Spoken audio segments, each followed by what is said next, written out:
I got to do here? Just have some brake? Okay, so it's on right now. Yeah. And it's just got 2 back brakes. Uh-huh. No front brakes. And you don't have a helmet on, so be careful. This is Ryan Arciero.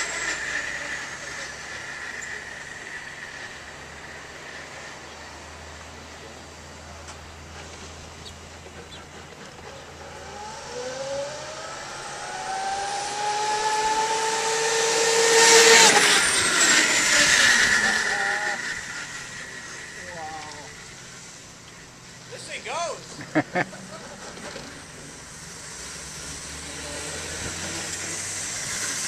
This thing goes really good. Yeah, it's a little.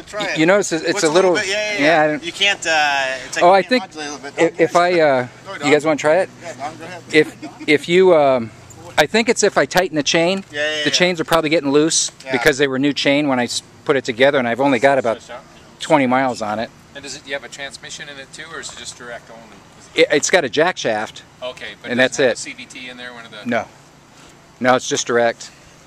I had a 2-speed transmission that I designed with using clutches, and it ate up the clutches, and it went too fast anyway. Yeah.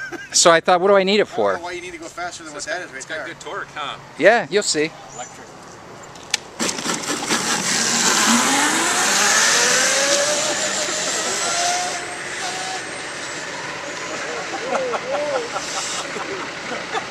That's what's missing, a roll cage.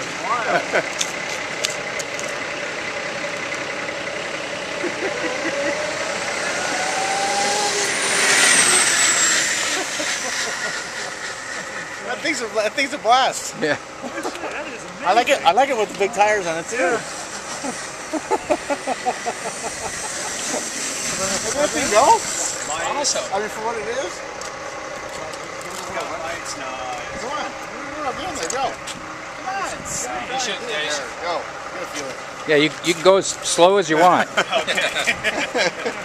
don't need one that's on video.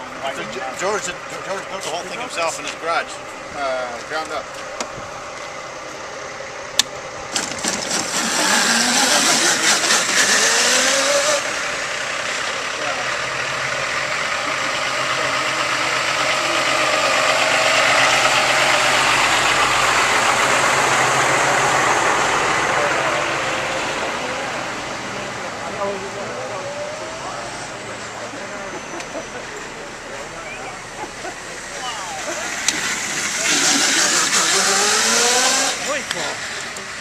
You're not expecting to accelerate like that. You know, you're not expecting that. I know, out of electric. Yeah, exactly. Yeah, the whole thing was to make something that was electric that's fun. Yeah, no, for sure. He's awesome. That thing is so cool. And how long will it go for, George? Huh? How long will it go for? I don't know yet. I haven't ran it down yet. I have on the dash, that's actually a charge meter. Oh, okay. But but it's a cheap charge meter, and I don't know how accurate. My guess is, when you're almost out of gas, then it'll start to tell you. What is this right here? That's the charger. Oh, so okay. when you plug this in, that starts lights blinking, up. Oh, okay, and when it turns yellow, that means that you're 80% charged. Okay, gotcha. And then the last bit of charging, it takes a while because it's desulfurizing. Yeah. I got a dune buggy rack and pinion on there.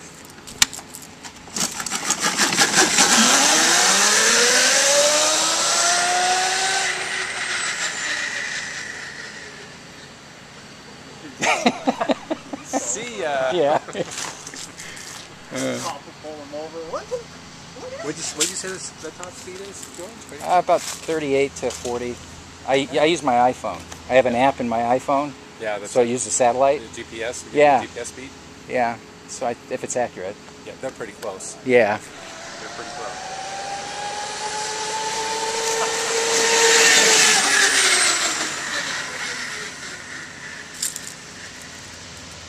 And what are the wheels and tires? What are The rims are from a sand rail. Oh, okay. Yeah. Oh, you can feel the when you get on the brakes, you feel the whole rear kind of come up. Yeah. Well, the way I did the brakes, those are go-kart brakes off of these racing go-karts, and I needed dual brakes because I have a differential. So instead of having 2 master cylinders, Yeah. I went into the bleeders on that caliper. Yeah. came off of the bleeders to feed this caliper. So technically you're feeding that caliper before you hit this caliper. Yeah.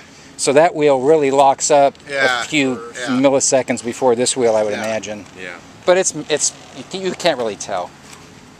What's inside? Is there bearings inside here? Yeah, I've got two bearings, one on each side. I put double bearings in here, and then I put double bearings in here. Yeah, they're hot. That's hot. One on the brakes. Yeah, I think yeah. I've got one bearing on the outside and one bearing on the inside. Yeah. Because that differential needs it. Yeah, sure. So what that? I mean, that motor's nothing, right? That thing's tiny. Yeah, there's nothing to it. I mean, you got brushes in there, and that's the only maintenance is to replace the brushes. But it's just amazing to me at the get up and go on it. I know the torque. Well, because you got all the torque right up front. Yeah, exactly. Right. When I first put it together, it's got a 40 size chain in there, and I had put it together, and I didn't know for sure about the gear ratio, so I figured I'd rather gear it low than too high. Yeah. So I rolled it out. It was about 12:30 at night one night on my street. So I rolled it out there and I drove around. I thought, well, it's geared too damn low. And I came to a stop and I wonder if it'll burn rubber. Yeah. I stomped on the gas and the chain just snapped. Oh, it did. I didn't even move. I just snapped. Wow, what the hell was that? That thing can handle some torque too. It's got a lot of torque. Got a lot of torque. Yeah, it's surprising. So I think I've got it geared pretty good.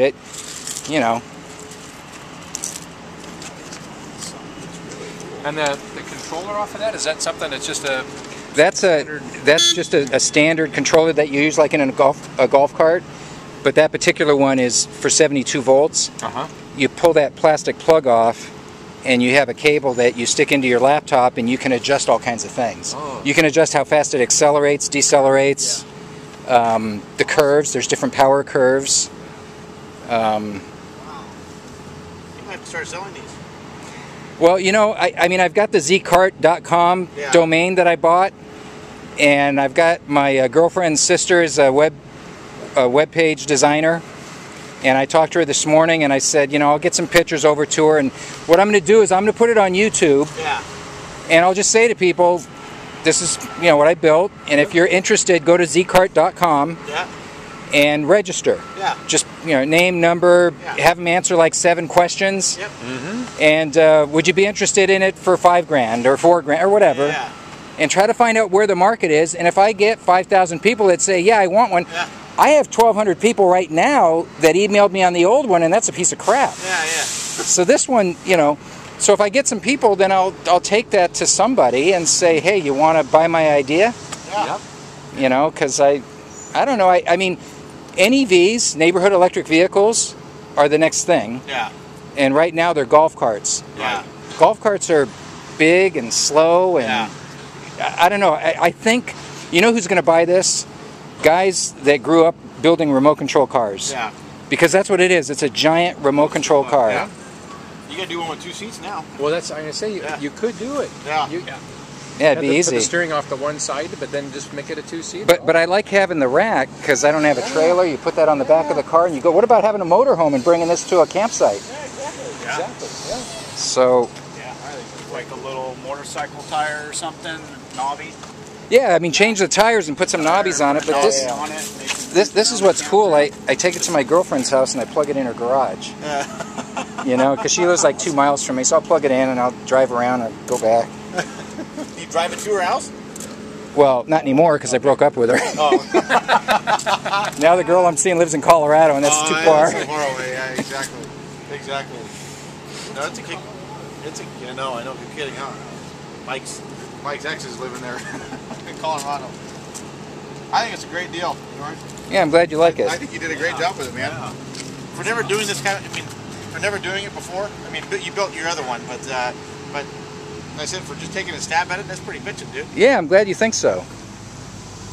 I know, because people think because I'm a realtor, they don't even know I can do stuff like this. Like I brought it to the Prudential party day before yesterday, and they were like, "Who built this?" And plus, you guys can appreciate it because you're in, you do stuff. But guys that don't know, is it gas or is it electric? They didn't even know. One guy thought that scoop was a turbo. Yeah, well, stuff it like looks that. a little bit like it, but it does. I know. Yeah. He said he got this from Lowe's or Home Depot. Yeah, and you know what the screen is from? No, what's that? That's for your sink to strain stuff. But look at the perfect fit. It's awesome. It looks bitchin' though. Yeah, you wouldn't know I it. was looking at it going, man, that's nice. I could probably sell that in a go-kart shop for $50. Exactly. I didn't even pick it out. I sent Kim down to Walmart. I said, go find some screen. I need a screen. Yeah. And she came back with that. I go, this fits. I can't believe it. I was going to think, I thought she'd come back with a strainer where I'd have to cut the screen out. Yeah, yeah. Oh, I like it. I mean, with the indentation on it and the way it's kind of, how it has the brakes in it. Yeah. It looks racy. Yeah. And the thing is, it's functional. Yeah. I mean, if you put your hand there when you're going about 20 miles an hour, you can feel there's wind going in there. Yeah. Yeah. And you need it because Cool that motor. why not cool the motor off? I mean, it's of no cost to do that. You know. It looks awesome too. It makes it look high performance. George, you're really creative because look at all this stuff. You had to. I mean, you drew from a lot of different things to put everything together. Well, I had the plastic sitting in my family room for about 2 months. And then what I did is I took from the old one and I took the dimensions and I got a big piece of paper and I made a pattern. And then I laid the pattern on the plastic and then I let it sit there. And at night I'd come home, I'd watch TV and I'd look at it and I'd think, oh, I'm going to do this. I'm going to put a little thing here, you know, and I started playing with it. So you got the design the way you want it, right? Yeah, and then the front end, I thought, why? I really don't need shocks. You know, I mean, go-karts don't have any suspension. Yep. I really don't need shocks. I don't want to worry about the alignment. And when I saw these riding lawnmowers with a rocking suspension, I thought, that's kind of cool. And look at the weight. I mean, shocks weigh 10, 15 pounds. That's another 30 pounds you're eliminating, plus the cost. Yep. It's not only just the weight of the shock, but then you've got to have shock towers and mounts and all that stuff. All that stuff, yeah. Yeah, I just want to keep it More simple. Stuff. And then the steering stabilizer, that's for ATVs. George, where does this one go? This one's sitting there floating in the back. Oh, that's probably just came off of that. It was sitting right here. Oh, it was? Yeah. Oh, I don't know. Is it maybe, I don't know if you had anything up on top. Where did that come from? Do we have the screw? I have right here. Oh, you got it? Yeah, I just pulled it apart to show Mike. I wonder where that came from. So it's got the idler, which is based off of here, intermediate shaft. And then you have 2 chains. Yeah. 2 sets of chains. You know what? This might have been inside here, and it got sucked out. Oh. Maybe it came off because I just glued this stuff on. Oh, but okay. It doesn't really do anything. Yeah. I just did that because it was amazing how much noise you get from the chains. Oh, do you see you have insulation in here as well? Yeah. Yeah. I actually You can kinda hear it I put when you tap undercoating on in it. You know the undercoating for Yeah. cars. Like MasterCard? Okay, no, it's not. Oh. Quickly. Hi there, how are you? That's Oh, probably see, that's where it came from, right there. Yeah, The chain probably grabbed it and sucked it through. yeah. But that makes it easy to play with the gears. Oh yeah, for sure. And then this, you just loosen these bolts and this whole thing slides up and down. Did you make this piece? Yeah, Yeah. I made everything on here. Shit. Did you draw it all up first? Or did you just start winging it? You know what? I was in the garage and I went in the cupboard and I grabbed a bunch of paint cans to get the right curve. Radius? Yeah, and I just put a paint can down and I drew it and I thought that'll work, and then I cut it out. You gotta love it, man. That's the greatest, man. That's the way you do it. That's you know? how, yeah. Yeah. That's it. You know, if you're mechanical and if you've built things, Yeah. like somebody was asking me, well, how do you know how thick to make the front axle? Yeah. You just get a feel for stuff like that. Exactly. You just kind of get a feel for it, and when you're You break it, you'll know. It's not big well, enough. if you know, with all the years that I spent putting metal in vices and trying to bend stuff, and you kind of get a feel for how strong stuff is. Yeah, exactly.